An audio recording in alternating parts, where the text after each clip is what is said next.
Welcome back to the Flow State Performance Podcast. This is Jiro Taylor, your host. I'm also the founder of Flow State, which I guess is the mothership of this podcast. And Flow State is a global flow agency. We help leaders and organizations exist in states of flow. And we nourish an ecosystem of organizations that are optimizing for the emergence of purpose and potential. This week on the podcast, I got a very special guest. He's a friend of mine, a brother on a very similar mission to myself. His name is Matt Belair. He's the author of an amazing book called The Zen Athlete.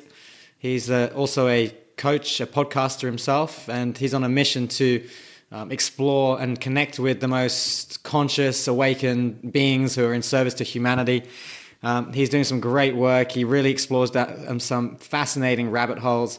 I love connecting with him. He's an awesome human being. And today on this podcast, I have a feeling that we're going to explore some areas around peak performance, around dealing with fear, around training our mind, training ourselves to thrive in challenging situations.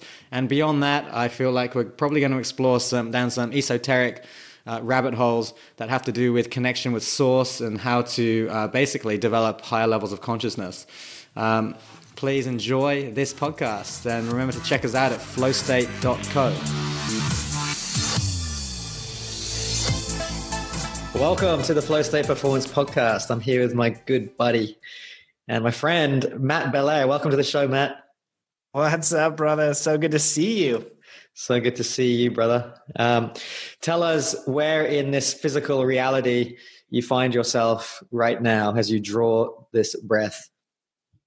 Right now, currently in Maine, I'm actually apprenticing and studying with a Native American elder, doing some pretty intense training, and yeah, man, just out here on the East Coast. Nice, brother. Okay, we're definitely going to pick up that thread of diving into what training with a Native American elder is all about. First of all, if you could just share a bit of an introduction, what are some of the labels that you choose to wear and some of the ways that you choose to describe yourself and the work that you do, brother? Oh, yeah, sure. It's funny when you say labels because the first thing that comes to mind is like shunning all the labels, like human being. And if somebody were to label me like a kind human being. But some of the things that I've done in my life, I've always been a martial artist and an explorer of the planet. I would say I'm an explorer and a martial artist and an athlete, a coach, podcast host. You know, those are some of the things that I do. Yeah, is that nice, bro? Yeah, that helps. And I'll reflect back to you or back to the audience so that they can have a sense of how Matt shows up, I guess, which I guess often gives us the best indication of what this human being is all about. So for me, brother, you represent walking the talk and living your truth, and for sure you embody that explorer vibe. You're definitely a searcher of truth and higher wisdom. So I honor you for that.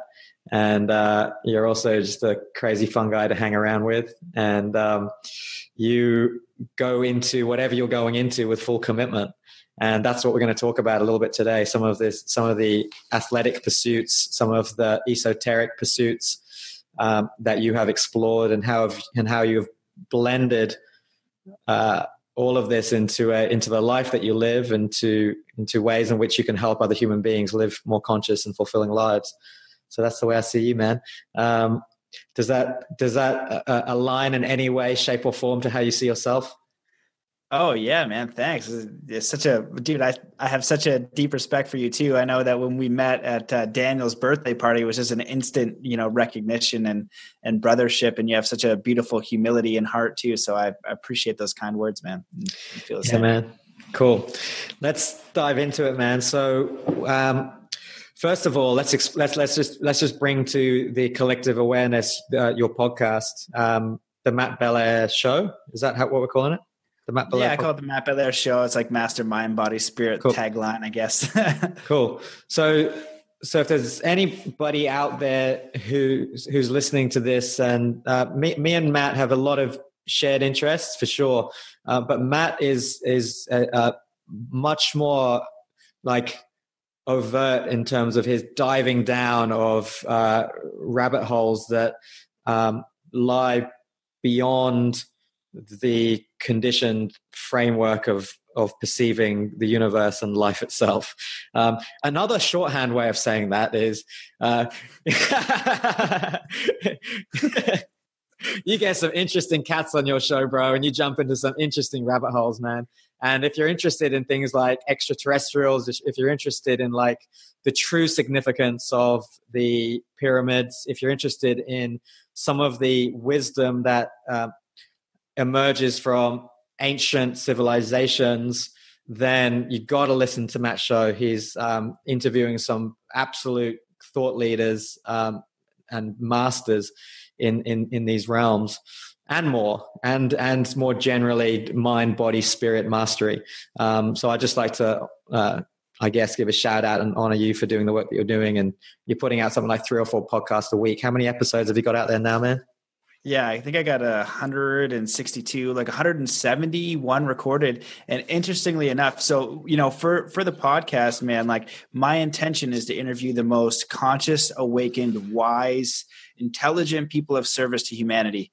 So I like to explore, what interests me. I want to know what I'm capable of, what humans are capable of, and the friggin' truth. And interestingly enough, Robert Grant, who's a friend of mine, I just went to Egypt with. When I was in Egypt with Nassim Haramein and the Resonant Science Foundation, my friend Robert Grant just went to Egypt. When he was there, he made these major mathematical breakthroughs. I didn't understand what the hell he said.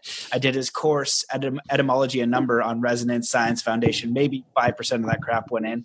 But he went to Egypt on his own and made a huge breakthrough and released it. And so these mathematics and these people are finding, like, really brilliant people are starting to find scientifically proof of things like extraterrestrials, dimensions, altered consciousness. They're experiencing them in a way, and it's kind of linking up in a scientific way. And the challenge is there's so much nonsense out there, right? So, I don't know if I know the truth, but I'm seeking the leaders who know. And Robert Grant, was definitely a mind blower, linking up mathematics with the possible pyramid builders. And that was last week.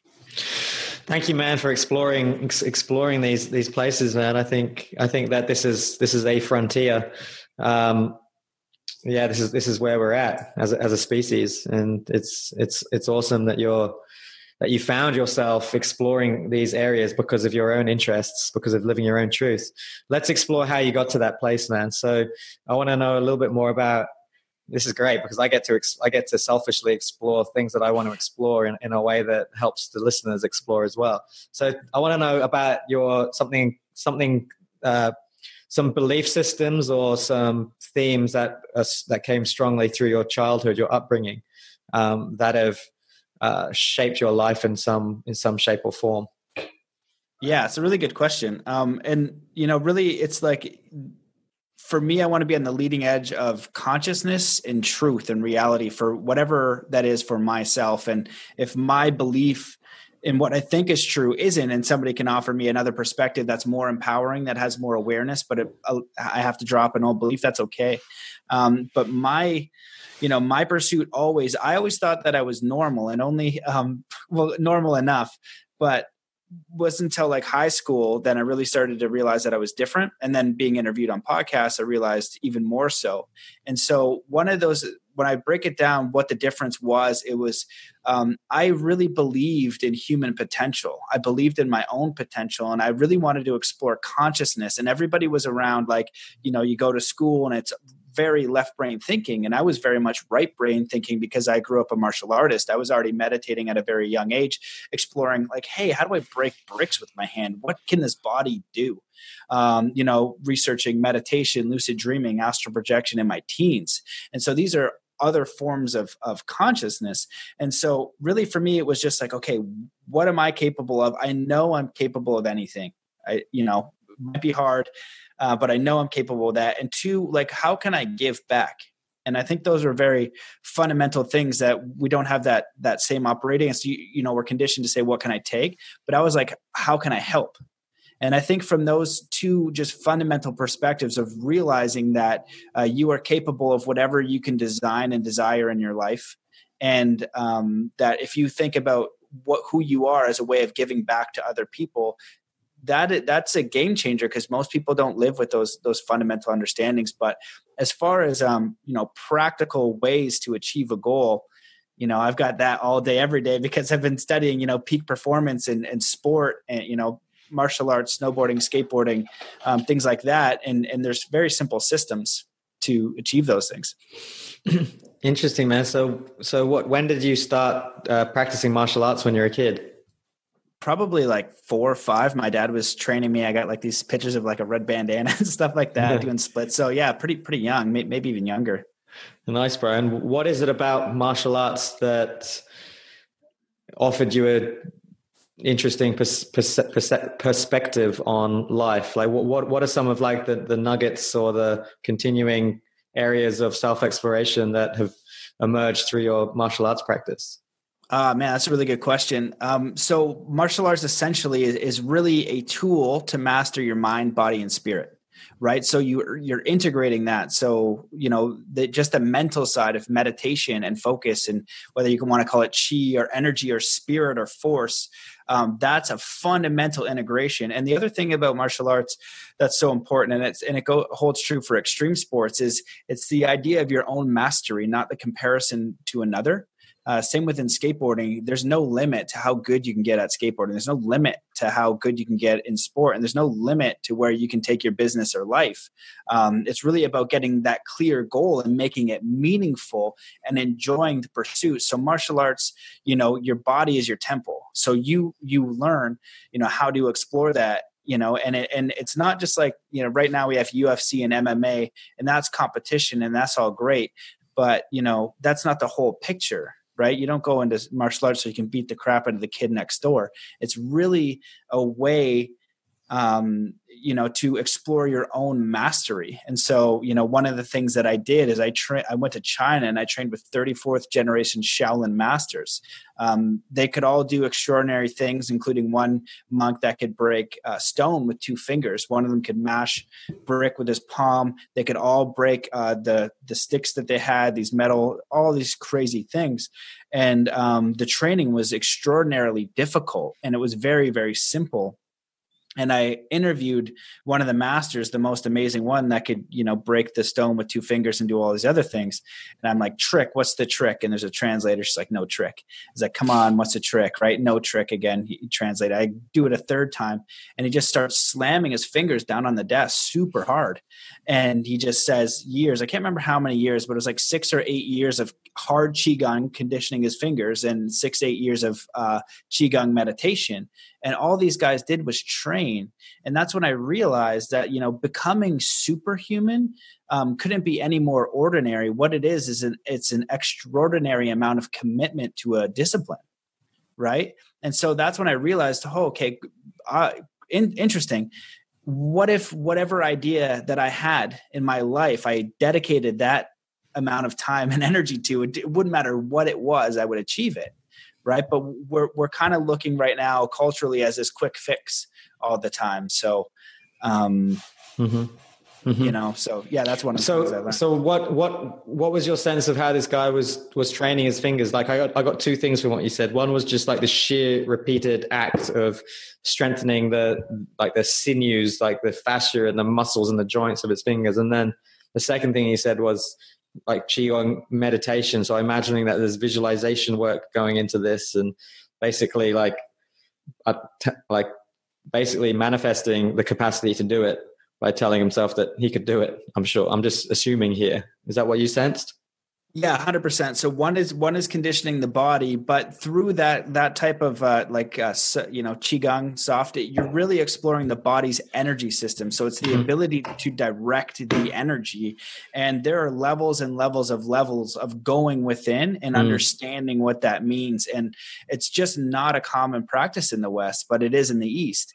And so I don't know where those limits are. I know that from my practices, which I've spent a lot of time in meditation, trying, like you said, I like to go all in. So, I did 4 months of reading, writing, meditating in Australia one time. You know what I mean? That I've spent probably thousands of hours in it.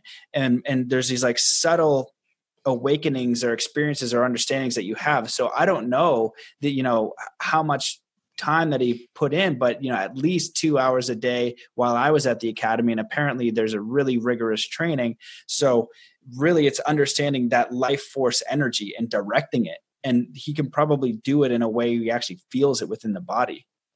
Yeah, man. Fascinating. So you've trained with Shaolin monks. You've been meditating for a long time. You train as a martial artist. Give us some of the other ways that you experience flow, or you, let's just leave it like that. What are some of your favorite gateways into flow? Skateboarding for sure. Skateboarding, snowboarding. I snowboarded in Worcester for 8 years and was a professional coach and traveled around the world a little bit doing that. So any extreme sport, anything with a board, I'm definitely happy to be on. I've seen you're pretty amazing on the surfboard. So that's one of the ones that I'd like to increase my skill with. So yeah, anything with a board is good for me. Nice, man. So at what stage? I remember it was a very significant shift in consciousness for me when I began to explore why I loved sliding on snow or sliding on water.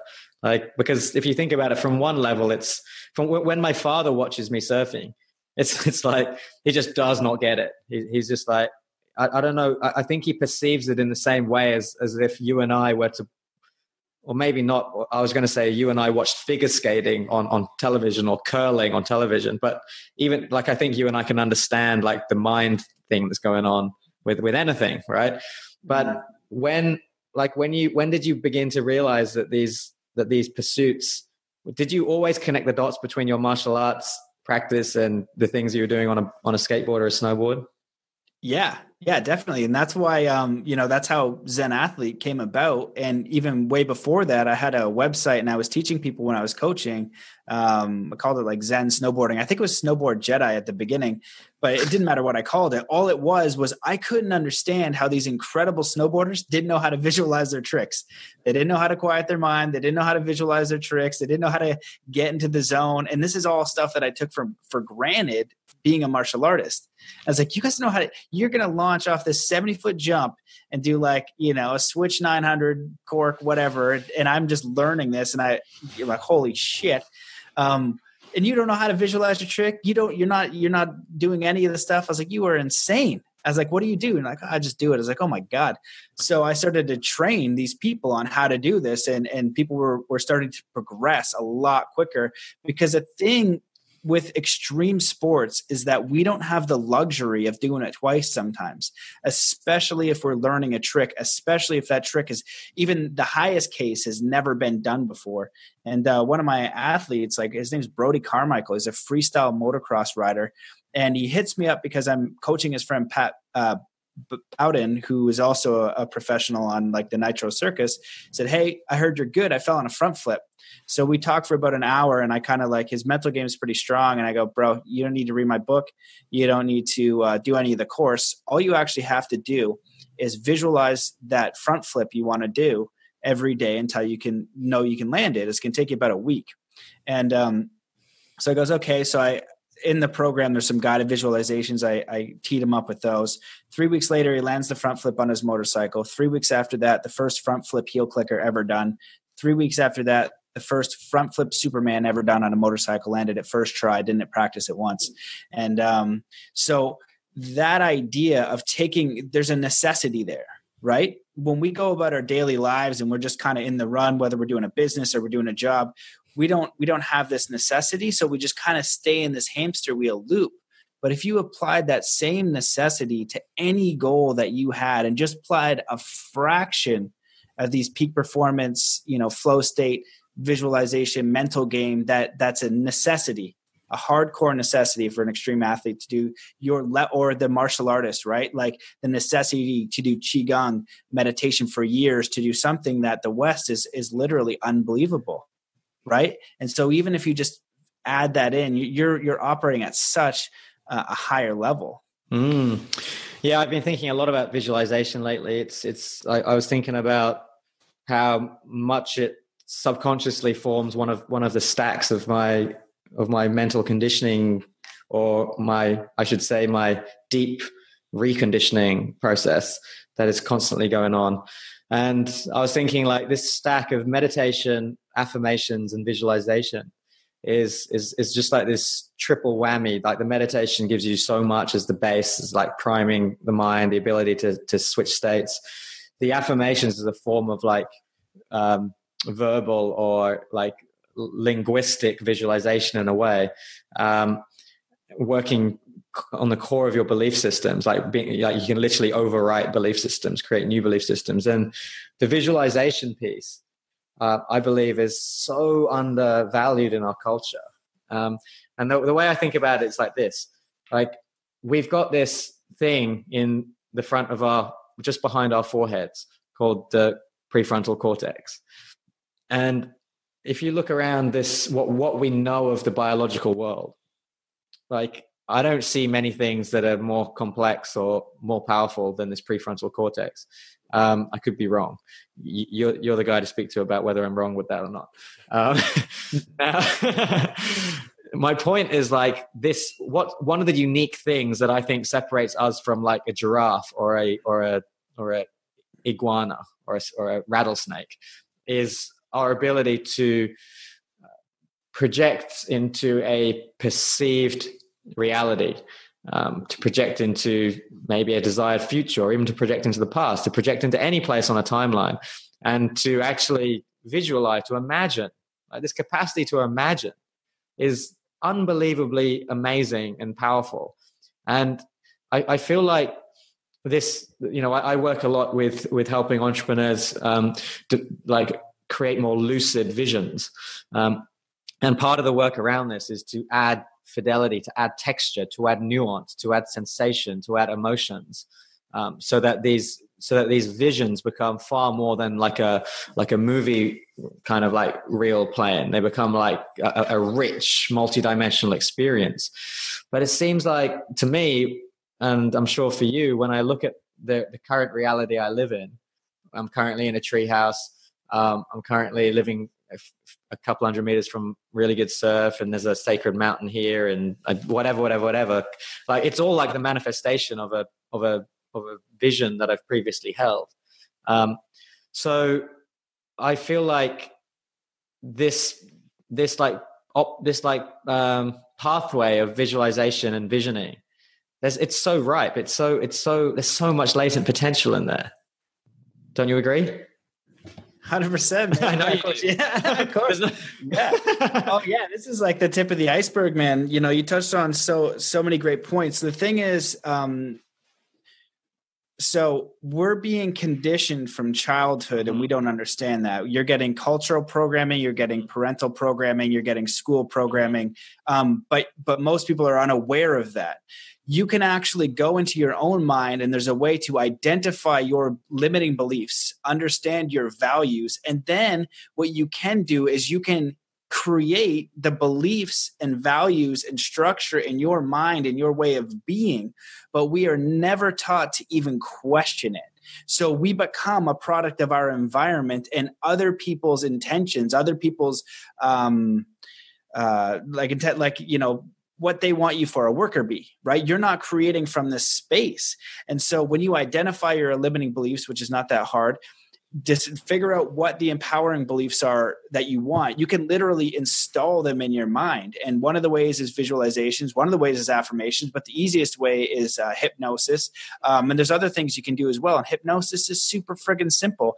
Unlike the Zen Athlete and book, I was like, it's so easy to do. Make yourself a guided meditation, identify the beliefs and plug them in. And you're literally rewriting the code of your body. Your body is just an advanced supercomputer beyond anything we can imagine. But your consciousness is what writes the coding. So you need to take that time, but we're not, first of all, taught that we need to even analyze and check what coding we've gotten, where those beliefs, those things, past memories, whatever. 2, how to identify the coding we want and how to install it so it sticks and it works. And 3, which might be the most important, I don't know, they're all important really, what you're actually capable of. I like to use the expression that you are a dolphin conditioned to believe you're a goldfish. And some people are out there dolphining and jumping out of the water. And really what this gets down to for me is understanding the importance of living an extraordinary, remarkable life experience that you decide. And that has nothing to do with what you do for a job. Now, that can be a part of it, but you need to rethink everything. You know, if you got $1 million every single day for the rest of your life, would you be doing what you're doing? And so who told you that you need to do this exact thing? And if you're doing it, within 1 year, you can shift the whole thing. Maybe it's more time with your family. Maybe you become a master musician, but you re-identify everything and you decide for yourself what a remarkable, extraordinary human experience is for you, and then go do it. And so, because when you die, you know, these are getting to like the important things. When you die, you're not going to look back and be like, oh, okay, great, I get to acquire these things and do this, and I got more bottom line. You're going to look at like, whoa, I had this opportunity to live. How did I live? And the important thing in that process is once you identify what that extraordinary life experience is for you, what you want to do, how you want to grow, what you want to experience while you're here, can you do it each and every day with a massive state of appreciation and love and joy and self-worth and fulfillment as you enjoy the process? So in sport, I just say you're whole, happy, harmonious before you get the Stanley Cup winning moment. And you live from that space, enjoying the process, really loving the process of it from a state of completion, not when I get this thing, then I'm okay and I'm depressed and I'm anxious and got to get more and life is about the to-do list. Really rethinking everything about who you are and what it means to be alive. We're not questioning that. And that can offer up such space and freedom. And it's kind of like your computer hard drive. Everything you have is on automatic. So your computer turns on in the morning, you grab that coffee and you go, and you don't have time for shit. And then you go to sleep. There's no space for that programming. But what this does is it clears so much space that now you get to design it. And the thing is, it doesn't happen over a day. It doesn't happen over a week. You get a lifetime to create who you are. Mm-hmm. Yeah, bro. You just hit a flow current there, didn't you? I just opened up a can of flow ass. Now, dude, let's dive into some of these, some more peak performance. I don't even like to call it peak performance. Or let's get comfortable on this idea of peak performance because there's so much bullshit around it. Just like this idea of like success and you know what, my podcast is called the Flow State Performance Podcast, and sometimes I like cringe at the use of the word performance, and then I'm just like, it's a fucking word, just like reframe the word. And I realized the other day, I was talking about human potential with a client the other day, and I noticed that he was like cringing every time I said human potential. I was like, what the fuck's up with that? And he can't handle those two words used in combination. To him, it like creeps over his woo-woo meter or something. And I was like really stunned that someone would find language like that so inaccessible. But anyway, I'm sure you don't get that with any of the podcast people you get on your show. But let's dive into like performance and some of like the ways you work with clients. So my kind of way of looking at the world is through this lens of flow. And I feel like there's like expression or repression of life force. And I feel like fear is kind of like where it's at, like if you want to understand what blocks the flow of life force, and fear can show up in many, many different ways. Talk to me a little bit about how you sort of like perceive fear, because there's obviously a functional side to it. There's obviously a not so functional side to it. We've got biological responses to threatening situations or perceived threatening situations. How do you work with clients with fear? Because some of the clients that you just described they're actually facing like life-threatening situations as their job. Yeah. That's that fear is the most fundamental thing. People are living culturally, for the most part, our society lives in a fear consciousness, very primitive consciousness. It's competitive, and everything outside of us culturally is perpetuating that, right? You need to make this money so you have enough, in the reserve. So just in case something happens, you can go get food, because if you don't get food, you die. So we are perpetually in this fear consciousness. And again, what you learn from an extreme sports athlete who faces this necessity in real time, it's really about understanding, okay, in sport, it would be, have you progressed enough? Are you, okay, so for Brody Carmichael, he's going to land the world's first. It's never been done. For me, I've done a backflip on, 30-foot jump, but now I'm looking at a 70-foot jump. Well, one of the easy things that I can do is I can visualize the crap out of it until I know I'm going to code that in my body. That's preparation, mental preparation of how to code a reality within my body. The other thing is internal dialogue. What am I saying to myself? If we could get like this external, I can't wait until there's an app that gives us an external visual thing of what we say to ourselves. So we have to say, I am going to land this trick. I'm going to be able to be successful, whatever that case is. But really understanding the easiest thing with fear, because most of the things that people are afraid of aren't even real, right? That acronym, false evidence appearing real.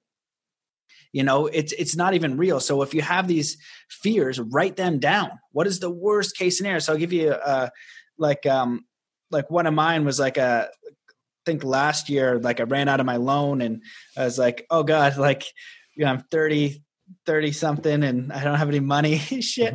I'm not going to be able to pay this back. And I'm stressing out about money. And then I'm like, okay, wait a second. I was like, what's the worst thing that can happen? I'm like, okay, I'm Canadian. Worst thing that can actually happen is that somebody will call me on the phone. They'll ask me for money. I'll tell them I have it or I don't. And I'll still be doing the podcast, skateboarding every day. I'll be indoors and I'll have food and maybe I'll screw up my credit a little bit. Won't be ideal, but that's really nothing to be afraid of.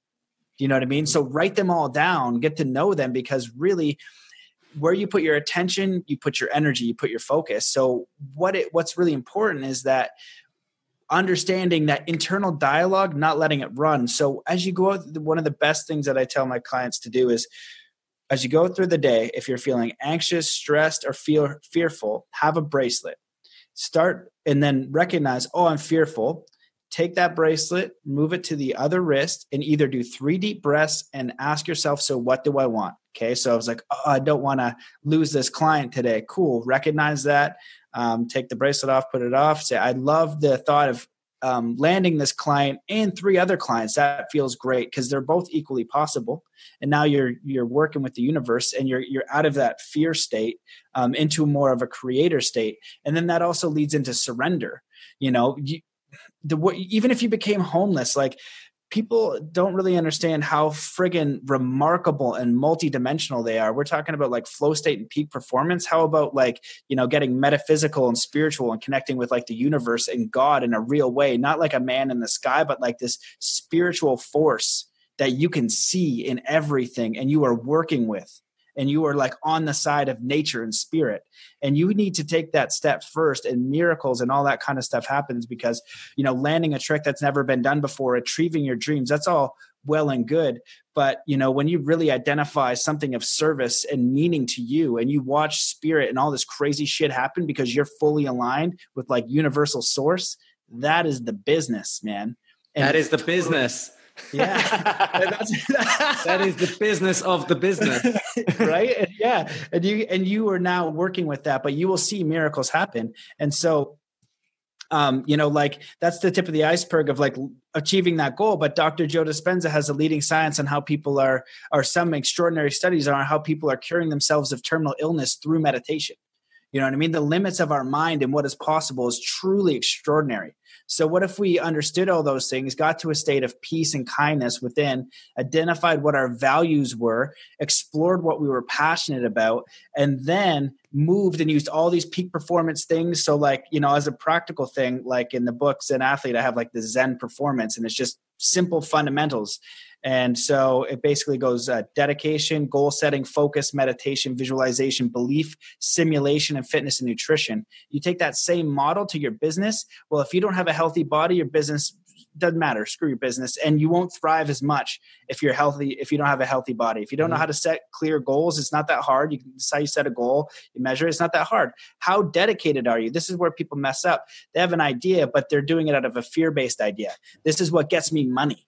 Now that's all well and good and great, but like, what about if you dedicated to something that you're passionate as crap and you got 5-10 years to explore what the heck you're capable of, and then you focus, meditate, visualize, and then you identify the beliefs. So it doesn't matter what you want to believe. Okay, so you want to be the best business guy in the world. Great.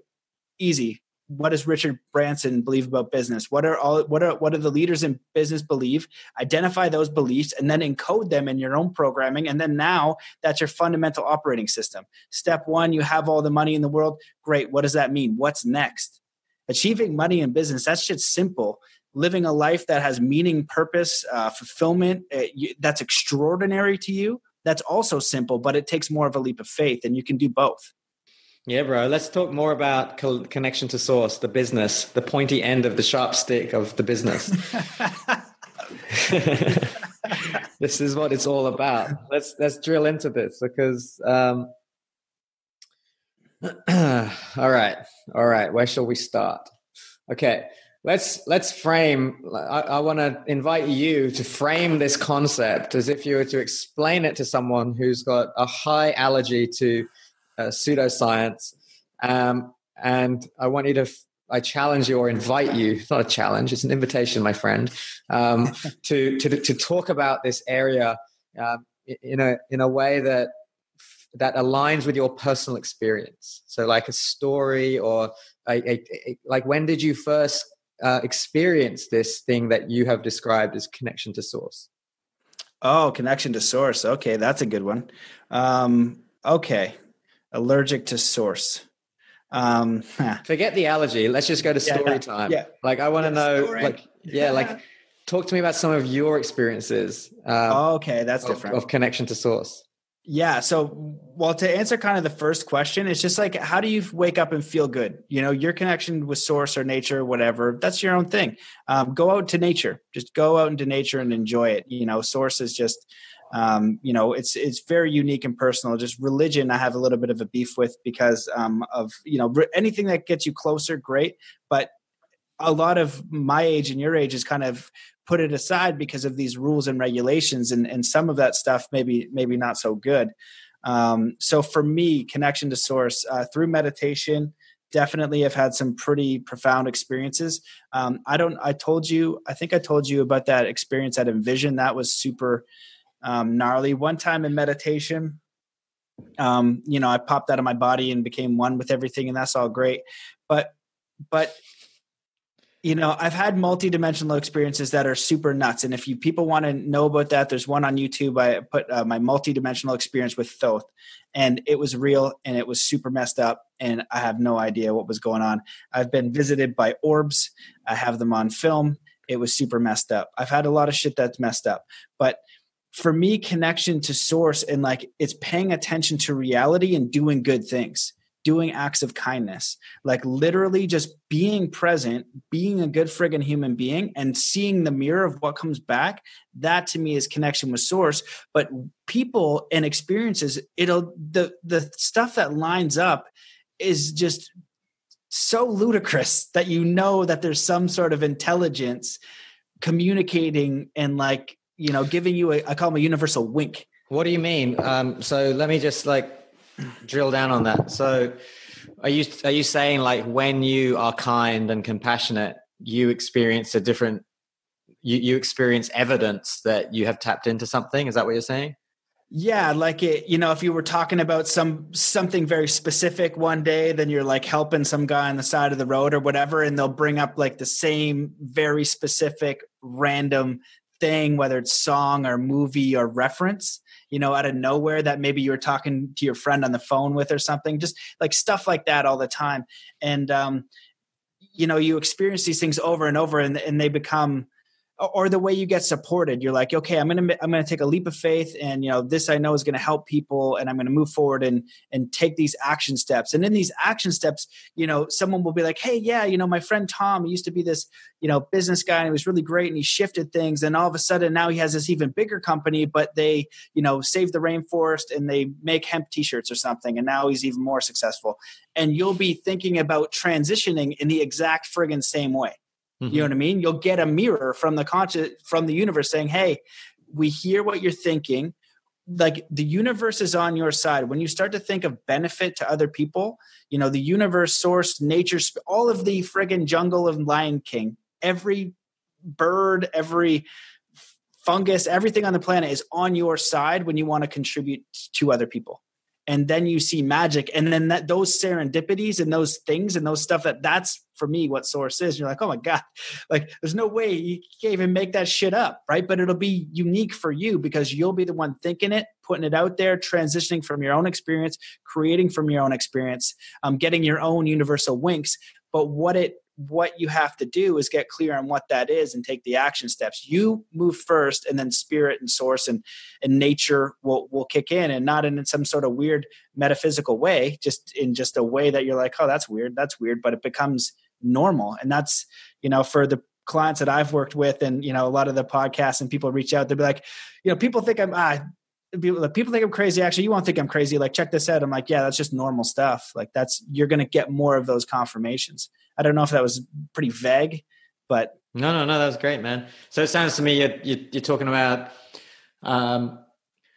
what some might call synchronicities, meaningful coincidences, manifestations, like things happening, showing up in reality that feel like there is an element of like meaning and profundity that defy laws of physics, I guess, in a way. Logic, reason, and what is that, like coincidence, or like 1 in a million, you know? It's like, this is like we've both been to Burning Man, right? You have. You haven't been? Oh, shoot, you haven't been. I've only been there by projecting from my portal. Anyone who goes to Burning Man you got to get your butt there. Anyone who goes to Burning Man knows its experience, and people who do not believe in law of attraction, like law of attraction is horse shit. There is F that, you know, they will go within 3-4 days. They'll talk about playa magic. And that's when just like, you'll be sitting there and you'll be like, oh my God, like, and you'll just think in your mind, you'll just go, I need scissors to fix this thing. You'll turn behind you and some dude will be wearing some crazy tutu with these huge, it won't be exactly the scissors you want to be, like these huge like hedge clippers or something. Like, hey man, like, can I borrow those? I'm like, yeah. He'll turn around and he'll fix the thing that you have. And like, you know, you'll go about your day and you'll be thinking something just in your mind, and then will happen in physical reality. And I wrote an article that was basically like what's right with Burning Man, Ethereum frequency and vibration, trying to explain what's happening in this portal. But, you know, most of the people you'll talk to go to Burning Man and be like, bro, playa magic happened like 4 times. With one of the guys I camped with was a former military guy. It took me all week to get a normal hug from him. It was like a sideways bro hug first, right? A tap. Oh yeah. And then it was like something else and something else. And I was like, dude, by the end of the week, you're going to be a proper hug. It's going to be 2 arms around. There's going to be a squeeze. It's not going to be awkward. And this guy was like as straight arrow as it gets. And like, you know, by Thursday, he's like, dude, what the hell is with this playa magic shit? And everybody has 2 or 3 stories of just stuff that it's just so ridiculous. So I think there's a vortex there where it happens a lot quicker. And, you know, my theory was that, you know, we're in our heart, you know, 70,000 people are more or less in their heart, because one of the tenets of Burning Man's giving. So everybody's trying to give to you. Totally. So you're very collaborative. So I think that there's a heart resonance that literally creates a increased electromagnetic field that the community is more cooperative. Nature is taking care of itself. So when you're out in the world, it takes a bit more time to get that reaction, that law of attraction thing. There's a little bit more space, a little bit more faith that it takes, but it will come back. And then you'll experience it. You'll be like, oh my God, you know, Dr. Joe and his work, where people are, you know, curing themselves of these terminal illnesses, you know, cancer, all these different things that are incurable through meditation. He'll say, do a meditation an hour a day on something completely friggin' random, so that when it happens, you know it was from the universe. And, you know, people have story after story of just going into a meditative state of like getting something random and then it happens. So that's you interacting with the electromagnetism of the universe. Trees are communicating. Everything's alive. Everything's communicating. Mm-hmm. Right. So if you just want to see it from a scientific perspective, you could just, you know, I like one of the things he says is your thoughts are the electrical electrical signal to the field, and your emotions are the magnetic signal to into the electromagnetic field of the universe. And so that makes sense to me. Yeah, totally, man. It definitely makes sense to me. That's a cool. Thank you for sharing that about the playa magic. That's interesting. I think a lot of people listening will have felt been in similar containers or similar spaces where there is just a completely different energy, and in those spaces different things happen. I think we can all feel into that one. One of the things that I am passionate about is turning all forms of human gathering, and from companies, tribes, teams, startups, organizations, governments, into such kind of like portals, turning them into these places of heart resonance. What do you feel is, obviously you mentioned contribution. Obviously this is an individual consciousness thing. Like, I know the answer to this question, but what do you feel like some of the ways that, when you think about the work I do, let me phrase this question differently, because I know you don't work in this particular area of company. So let me come to you, Matt. I've got this challenge or this opportunity to turn companies into organisms of higher consciousness. Now, you, coming from your perspective of not yet working with companies, what are some of the things that pop up in your consciousness when I think about that, when you think about that opportunity? That's a good question. The first thing that comes up for me is thinking about just how the workplace communicates with each other.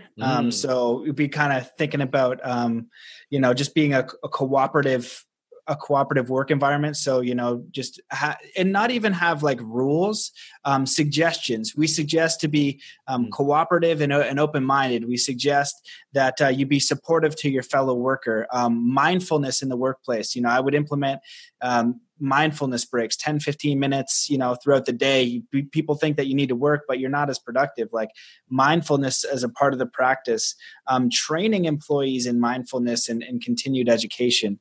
And then really what it really comes down to is coming to an enjoyable work experience. And that's going to be the individual. So if somebody comes in, we've all had that experience where, you're at a party or whatever, and then somebody comes in and they just bring the life of the party down. Or somebody comes in and it's a dull party, and then all of a sudden the life of the party goes up. Well, if you have a collective of people that are downers, that are negative, that are always see the worst, that's what your company culture is going to be. So you need to figure out a way to cultivate a company culture where they are appreciated, actually, where you actually truly appreciate your employees, where there's great communication between your employees and you can teach them how to communicate with each other in a productive way, where you're conditioned to understand your internal dialogue. So, so everybody was like, okay, we're going to do a lesson on understanding what your internal dialogue is. Every time you're thinking something negative about another employee or about the situation at work, we want you to stop and want to think about what the outcome is and how we can go together to achieve that. If you are going to talk to an employee that you are pissed off about, we want it to be a company suggestion that you take 3 deep breaths, figure out where you're responsible, and come from a non-confrontational point of view. And there's a really simple tactic that you can do is, look, there's the agreement of what is, right? What is that you've been asked to do this task. The what is you did not complete this task. My interpretation is you slacked off, and my feeling is this. And then we get into ego and story, and that's where shit gets all messed up, right? And so then you can communicate in these ways where it's not confrontational. What action step can I take, or we take, to support you in achieving this agreement to get this collaborative task done? But really, it's a deeper cultivation of each of those individuals, knowing that when they go to work, they have a support. Each person there is like a high vibe person, and that comes from, maybe one of the expressions I've heard recently and I love is like, you can only give from an overflowing cup. Right. So if you're trying to give from an empty cup, then it's not very good. So how do you really care about each individual, and then have a company culture where people actually care about each other. And so that could be, spending time on doing events, right? On Saturday, we're going to do a barbecue and we're going to get to know each other. We're going to get to know your families. You take time for that. You take time to be friggin' human. You know what I mean? And cultures they can be very robotic. These are just random off ideas, but it's bringing the humanness, and have once a week, as another simple thing. Have once a week, the end of Friday, you have an expert come in and coach for an hour, an expert on mindfulness, right? That's a part of what you do. There's a company in Canada called Shopify. And the reason why they're kicking all kinds of righteous ass so fast is because they really do adopt some of these principles, a lot of time and energy into cultivating the energy of their employees, right? Really actually giving a crap, testing them, but also giving time for them to develop their skills. And now the company is, kicking all kinds of butt. Thanks, man. The reason why I asked you is because I know that you're not yet or in this field. I don't know if you ever will be, but I value what I'd call original wisdom or first principles thinking, 0 point consciousness, where you don't have any sort of academic tilt to what you're saying, but it's just it's like, I don't know if you've heard of the Kogi tribe in Colombia or watched the documentary Aluna, but they have a sacred sect of human beings, like the chosen ones, and they raise them in a cave until they're 18 years old. So they don't even see, they just are in darkness. So obviously there's lots of pineal gland activation, and then they are only exposed to very small amounts of wisdom, but when they come out at 18 years old, they're just completely unconditioned. So they see the world with this raw wisdom, right? This raw purity. And that was what I was tapping into there when I asked that question. And you've never worked in the corporate world either, have you?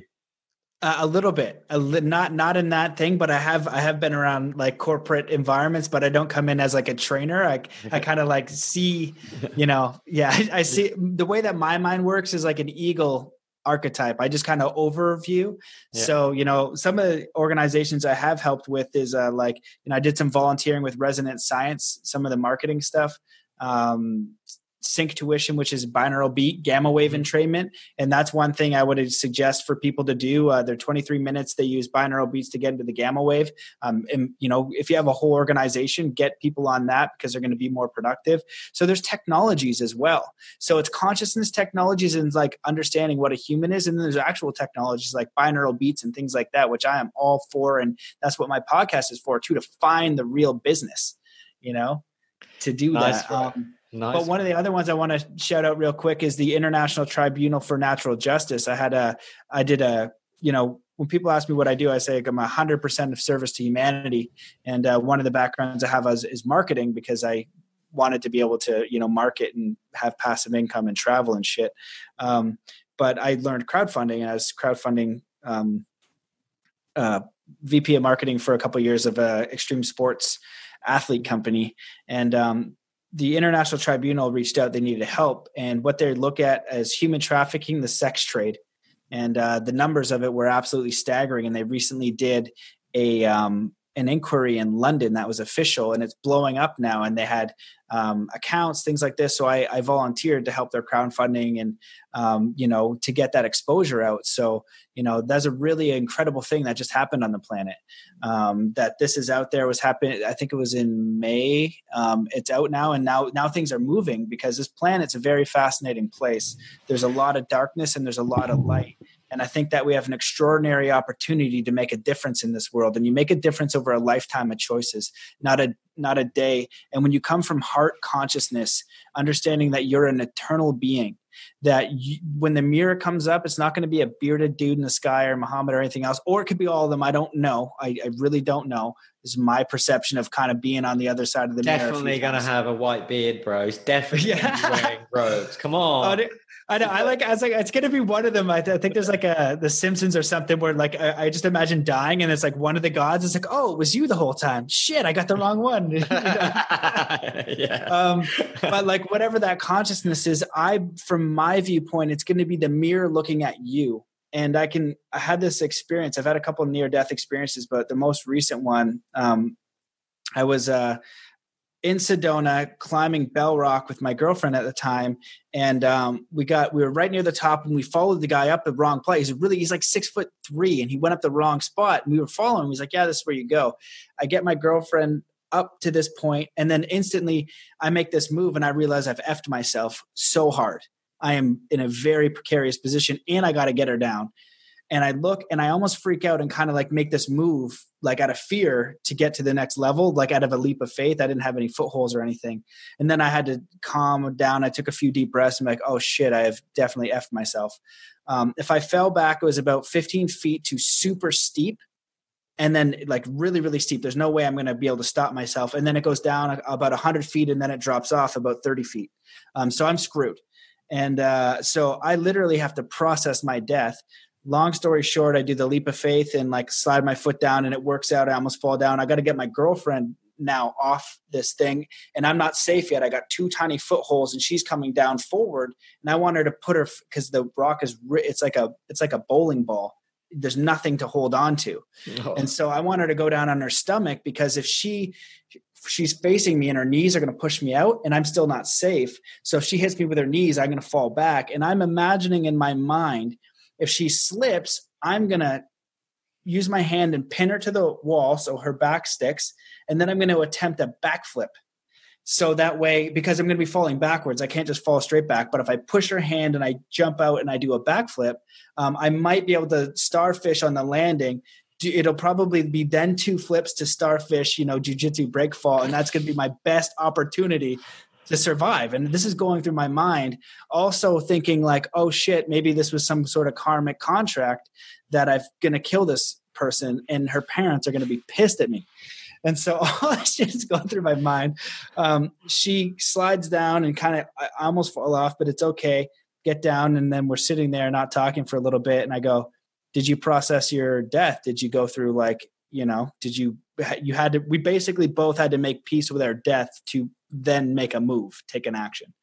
And she goes, yeah. And I was like, what'd you think? She's like, I wish that I had done a lot more stuff. And she goes, what happened for you? And I was like, honestly, the first thought that went through my mind was, I guess my work was done.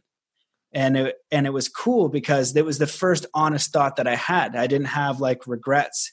And for me, it was like looking at the, I've made mistakes and, all kinds of shit like that. But it was like looking at this opportunity to live in the best way that I knew how, making my own rules, following what excited me, living out of passion and heart consciousness and service, rather than, I say like, you can't be fulfilled just trying to take shit from people. There's no amount of things that you can take from another person where you will be actually fulfilled. And I'm not judging if that's the path that you're on. I'm just suggesting that, when the mirror comes up and you're going to die, and that's a guarantee, how are you going to feel about the process of life? And did you really consider how fucking powerful you were? How you had the ability to every single day, with the monks, 10 years, like you don't know guitar or piano. Imagine practicing piano every day for 10 years. You'll be a master pianist in 10 years, right? Mm-hmm. We think so short. What can you do over a lifetime? And that's actually, I have this heart journey meditation that I created for a friend of mine that he's so analytical. I always ask everyone, if you were infinite and you could do anything, if you had $1 million a day for the rest of your life, what would you do with your time? And this guy would say terrible answer. So I basically did a mix of like a chakra meditation, hypnosis. I hypnotized him into his heart, because our number one programming with consciousness is survival. For us to survive, we need to eat. For us to eat, we need to make money. So if we want to live our highest potential, we can't figure out how to make money. Our consciousness is going to divert and change and distort that answer by at least 10%. If we're lucky, probably way more, because it's like, no, dummy, you're not going to make any money from being an artist. You're going to kill me. But your heart knows you're eternal. And it also knows it's linked up with everything that grows, the trees, the sun. It knows the entire universe and cosmos is on your side. And you have that infinite intelligence, dolphin wisdom to create whatever the heck you want. And that's what you're here to do. So when you go in, I've done this with like 30 people. Most of them I say 90% have cried. I've done it with multimillionaires and average Joes, and they all want the same thing. They want to be around nature. They want to be with good people. and they want to do something that inspires them. They all want the exact same thing. And what happens is they let go of a lot of the stuff that they felt was more important. And so that's for free on SoundCloud. It's called the Heart Journey Experience. You can just listen to that. And, what it does is it hypnotizes you into the eternal wisdom of your heart, which is connected to all source and all nature. So you can get a little bit of clarity, because it's not an overnight switch. It's just a little bit. Just add a little bit of what you're passionate about each week, not go, if you haven't worked out in 20 years, don't go ham and do a CrossFit, maybe just start with a jog. But over time you can create whatever the heck you want. So I ranted super hard there. Yeah, there you go, bro. That rant I will call the infinite intelligence dolphin wisdom spiel. And the call to action there is to go to SoundCloud and listen to Matt's Heart Journey Experience, which is on your Matt Belair SoundCloud channel, right? Yeah, there's three. There's the explanation, then there's the experience, which is an hour, and then there's the daily one. And the idea of this is the same thing with teaching these athletes. If you want to land a trick that's never been done, visualize that trick an hour a day.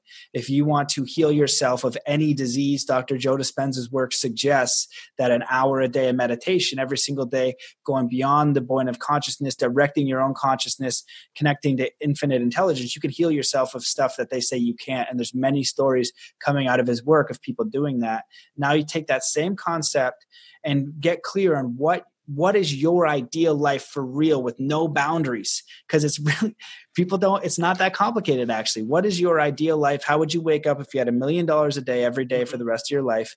You plug that shit in every single day. Well, guess where your butt will be in a few years? It will be pretty damn close. If you give yourself 5 years of time. But the thing is, we're so wrapped up in the current experience of what is now in a fear state of perpetuating the nonsense that we're in.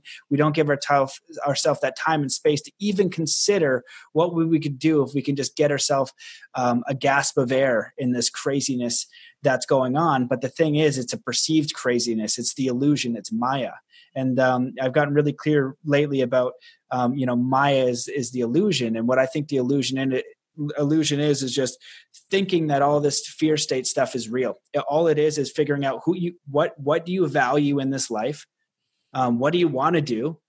And go do that. And then you're out of the illusion, but it doesn't make it easy. It actually makes it harder in some ways, but it's much more beautiful, much more rewarding.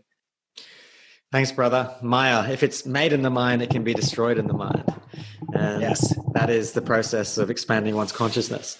That brings us to the end of our beautiful drop-in, my brother. Please share with others. No, hold on 1 second. We got some juice to cover. Okay, so you're doing some the spiritual equivalent of Navy SEAL training with a Native American elder, and you're in Maine, learning with this guy. Just in a few sentences, just give us the overview of what called you there and what you're doing there and why. Yeah, that's a huge rabbit hole. For me, I want to find the most extraordinary people on the planet. If Nikola Tesla's here, I want to find him. If Jesus Christ is here, I want to find him. If Bruce Lee's here, I want to find him and I want to train with him. I'm looking for these leaders. When I met David Lone Bear at Gem and Jam, he was an extraordinary individual saying extraordinary things. He was on my podcast 3 times, and I've seen and heard and witnessed extraordinary things. And I'm like, you're being honest, aren't you? Yeah. He's like, yeah, I am. He spent the first 26 years of his life on a mountain being taught by over 600 elders from around the world. He was told, he's the native elder of the Megamon Nation, and was told to bring these teachings to the non-natives. And you think it's just, kind of primitive. We think native elder primitive. He was taught a different form of math. He was taught a different form of science, a different form of engineering. Robert Grant, my friend that I spoke of earlier, I had Robert Grant check his math. Robert Grant has just had his math proofed, or however that works, that these breakthroughs that happened are real. They're proven now. It's legit. I sent him math from David, and Robert's like, this is 100% legit. He's going to come see him. And I think that David's math is beyond him. He has the world record for putting unmanned balloons into space. And the first 3 star teachings are kindness, compassion, and happiness. But you got to do it to yourself first. You got to be kind to yourself. You got to be compassionate to yourself. You got to be happy. And what I would implore and just beg, sure, I'll say beg, I beg of you to do one of these 2 things: 3 acts of kindness a day for a week, or 1 act of kindness for 21 days. And see what happens. Just do that test and go out of your friggin' way to do it. And this is what I was talking about, the universal winks. Give money to a homeless man every single day. I used to be like, okay, I'm going to give money to a homeless man if I got $1 and it's perfect and not on my way. I've been chasing homeless people down to drop $20, and I have not had. I'm actually getting more money now, because if you're an electrical magnetic system, but people are like, oh, well, this and that, maybe they're going to spend it. Who cares? Don't worry about that. Get their name. So acts of kindness can be hold the door open, let somebody in traffic, get someone's name. That counts. Pay it forward. If you're going to get a coffee, buy 2 and just tell them to gift it to somebody. There's many different ways. Reach out to somebody you haven't talked to, but do 3 acts of kindness a day for a week, and then journal about it. But don't tell anybody about it, because then it can kind of get into ego. The idea is that in the action, and this is what he's explained to me because he's a scientist. He's like, a lot of your people are so heavenly minded, but no earthly good. And in his community and stuff where it came from, if you needed something, you just did it. And so imagine if everybody were looking out for everybody. Imagine if that were a cultural norm, to be kind to each other. It's so friggin' simple, but do the actual action, and there's an electromagnetic charge to that. And that's how you actually increase your DNA, increase your consciousness, through the actual action. Got to do an action. Now, beyond the Navy SEAL training, he trained what are otters, which is the native version of Navy SEAL. And it's freaking intense as shit. I've been getting beat up. I have to do a lot of running. It's a different form of martial arts. One of the ways that I knew he was for real as well is he had nunchucks at his house. I was pissing around with him because I know a little bit with nunchucks and stuff like that. He grabs him and he looks like friggin' Bruce Lee. He's got a thing on a lead ball with it's a certain knot on the end, and it can go like 30 feet. He's like a ninja with it. He's a ninja with like all this training and stuff. Like, he's for real. And all he wants to do is share the star teachings, which all make perfect sense, has technologies that he says he's willing to share with, but it has to be built by communities. He's, check out the podcast with him, look into it, do your own research. But the most extraordinary man I've ever met. And that's why I'm here, because when I want to learn and I see it, I go right in to find out if it's real. I was in the King's Chamber in Egypt with some of the smartest people on the planet ranked to figure out what was going on. That's what I figured out. I was in China with the Shaolin monks to see if it was possible, real. From everything that I can see from him, he's got pictures with the Dalai Lama. It has a few inventions. So he's extraordinary. So check him out. Check out those podcasts. Help him. He's amazing. Reach out to me. If you want to help me, help him. Do acts of kindness, 3 acts a day for 7 days. And I promise you'll get a universal wink, especially if you go talk to homeless. Talk to the homeless. Just get their name, get their story. Thanks, brother. Thank you for sharing that. So I could go on and on and on. So I was trying to be quick, but yeah, truly like mind-blowing wow, man. Over here.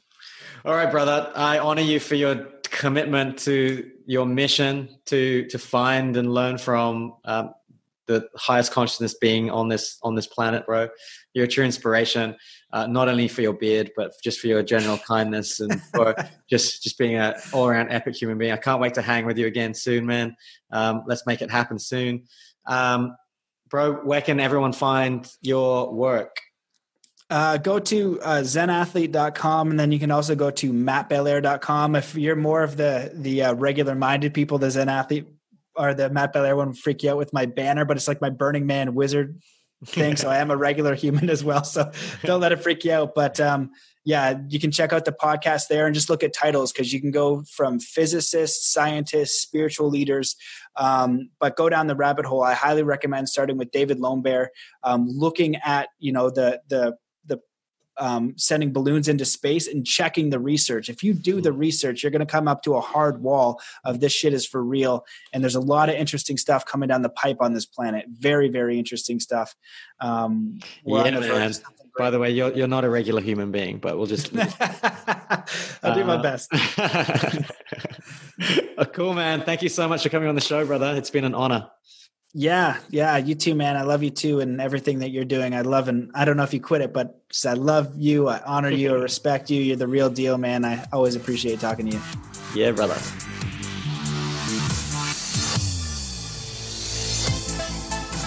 Thanks for listening to the Flow State Performance Podcast. I hope you enjoyed that flowing conversation with Matt Belair. Such an interesting, fascinating human being, and he's so evident that he's coming from a beautiful place of contribution.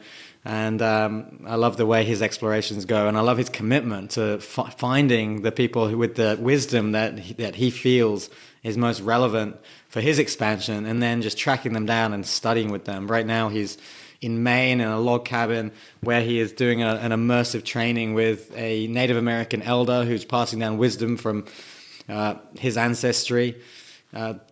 We didn't even get a chance to dive into some of the amazing things that have been shared to him, but this is like paradigm busting, mind exploding breakthroughs and technologies that Matt is gaining access to. If you enjoy the Flow State Performance Podcast, make sure you have a listen to the rest of the shows. You can find us, you can connect with me on Flow Tribe, which is a Facebook group. You can also send me an email, jiro@flowstate.co, if you've got any people that you'd like to be interviewed, if you've got any questions, if you want to connect with me. I also coach, mentor, serve as an advisor to founders, particularly tech founders. If this is you, if you're building a company and you want this company to be in flow, if you yourself want to exist in a state of flow, then this is what I do. I help people redesign their lives and their inner architecture to exist in this higher state of flow consciousness. If that is something that you want to explore with me, just shoot me an email, jiro@flowstate.co. Until next time, have the most beautiful week. Bye.